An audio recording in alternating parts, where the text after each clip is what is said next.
it's to bring heaven here as well. What we do matters because you're a human being, you're not a human doing. And so what you do here and who you are here actually has an implication. To who and what? To everything.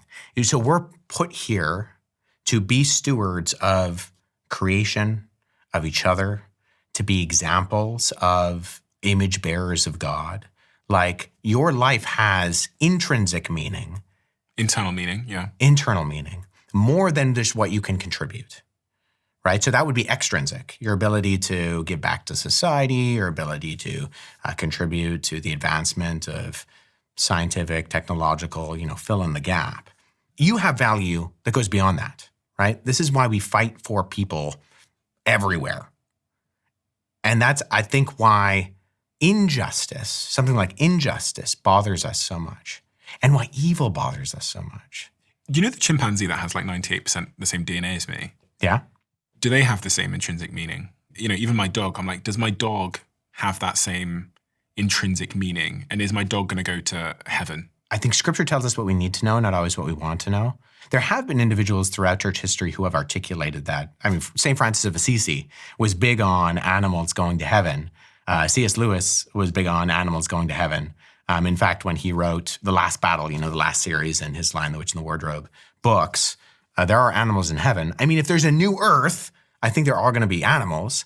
I don't know if they're going to be the same animals that existed on this side, but I have no idea. But I think there's something different because I think you have a soul. And you think my dog doesn't have a soul? I don't know, but I don't think he has the same kind of spiritual component that you are endowed with in the same way. How do we know? Like, how do I know that? These chimpanzees, they're pretty smart. I was watching one touch a touchscreen the other day and solving problems. And I was thinking, is there not like an element of, I don't know, human arrogance to think that these other creatures, like the whales, they're so unbelievably smart. They don't have a soul. They work together in packs. They love, they have kids. They seem to pursue things. Yeah.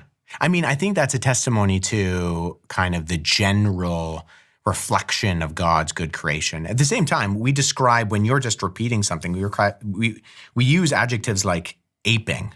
We understand that there's an aspect of like, if you train the monkey to push the button, he's going to push the button. If you give the elephant the paintbrush and kind of, convince it to paint itself, it's going to paint itself.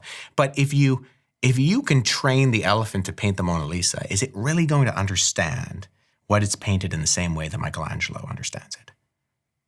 Sorry, Da Vinci, who painted the Mona Lisa. Now I'm getting myself into trouble.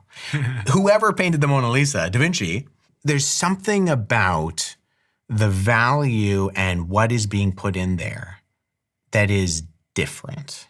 So do you believe that me and you are born with a particular mission and meaning on this planet? Or do you think we have to go and find that particular meaning or mission? That's a great question. I think the chief end of man is to know God and glorify him. Insofar as Jesus is asked, what is the greatest commandment in the law?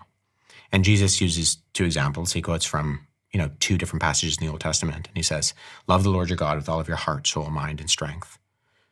And love your neighbor as yourself.